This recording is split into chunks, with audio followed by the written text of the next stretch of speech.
Well, there are so many theories of motivation that are out there. And, we looked at classical theory, we looked at motivational type theories that historically go back to many of the theorists like McGregor, McClellan, Hertzberg, Maslow. But you wonder really about what motivates employees the most. And that's something that I think really tends to whether or not people going forward are suited to be leaders in their organizations. And often we see these traits of individuals who are basically self motivated. For example, if we went back and we looked at McClellan's theories of motivation, okay, and McClellan talked about hygiene factors and satisfaction. People that have opportunities in organizations to move forward and take advantage of those opportunities might be fitting into Douglas McGregor's theory why, where these people don't have to be prompted they're not essentially lazy and need to be prompted in order to be motivated. They want to be motivated because there are challenges up ahead of them. There are things they could do different in the organization. These are the people with large amounts of motivational intelligence that have the ability to come forward and really make a difference in the organization. And we talked about Maslow's hierarchy of needs. And when you look at Abraham Maslow, he really thought that as much as the organization has needs, employees also have needs. And it's like a balance, It's like, what does the organization need to be successful? And what does the individual need to be successful? Like, what's in it for me to do well in the organization? How does it grow me as an employee? And I really think that that has a lot to do with motivation. Yeah, you can make a lot of money, you can do well, you can get a fantastic paycheck. But does that really motivate you to go forward? It might to a lot of people. But the idea is the more money you make, the more money you want to make. And like I said, there's nothing wrong with that. But how does that build a legacy in the organization? How does it truly make a difference where we go forward? Who are the people that come up with these great inventions that leave these legacies behind? And money is not the most important thing. Well, Maslow thought that way because he said money was at the bottom of the pyramid. That was fulfilling physiological needs. And and he looked at that as a lower order need. He says, until you satisfy that one, you can't go to the next one. And the next one was easy. That was security. You want to go to a place every day that you're going to feel like you are going to go back the day after that and the day after that.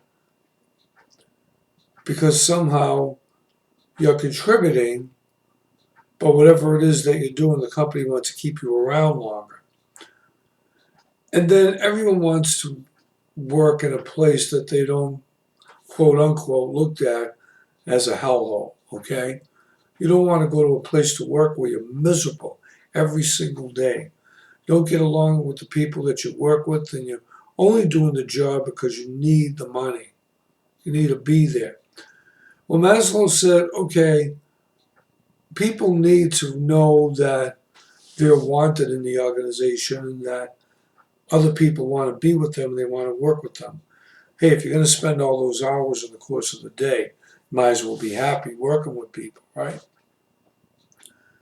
So those things in themselves are lower order needs, and yeah, they are motivational in every respect. However, what about higher order needs? As we already have satisfied our physiological, our safety, our social, what about our esteem needs, our ego needs? We're not talking about egotistical, we're talking about egoism. And in the pyramid, that means that those needs become satisfied when we know that not only are we doing good in the organization, we're making money, but we're making a difference.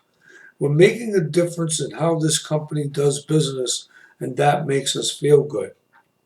And we got the resources in order to do that.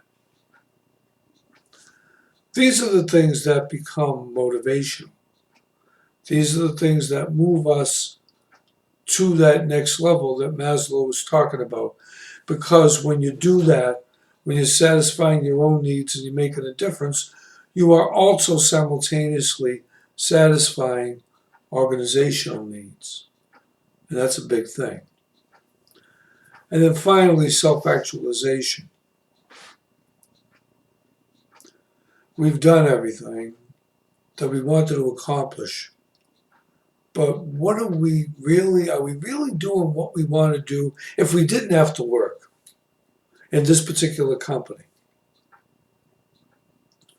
Like say you wanted to be a musician and you were working in high tech. You realize that's what your goal is in life, and if you've made enough money and you can do that, you do it. If you're, say, somebody like Richard Dreyfuss or somebody like Matthew McConaughey, great actors, right? Academy Award people. But they became self-actualized because they wanted to teach. Yeah, they wanted to be teachers. And that's what they did. McConaughey teaches acting. And I think at UCLA, but I'm not 100% sure. And Richard Dreyfuss always wanted to be a history teacher. And he became a history teacher. So that's self-actualization. So I just wanted to kind of go through the theories. It goes all the way back to, when we think about Hertzberg being the father of scientific management, where everything was basically worked on peacetime.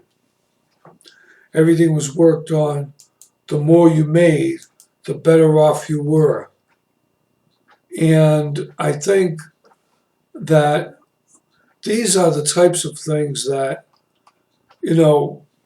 they made a lot of sense at the time when you went by that theory of motivation. I'm sorry, correction, it wasn't Hertzberg.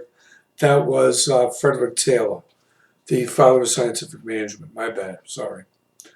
But anyway, he said that if you prompted people to work, it was by money. Gave them more, they would produce more. Until Hawthorne turned around and says, hey, now, wait a minute. I want to increase productivity in a company. And if workers think they're getting special attention, they're going to produce more. So, again, a lot of things we talked about here. I want you to do a 10-minute reflection, and that is the end of today's lesson. We'll move on tomorrow to the next DQs, which would be DQ7, DQ8. Thank you. Have a great day.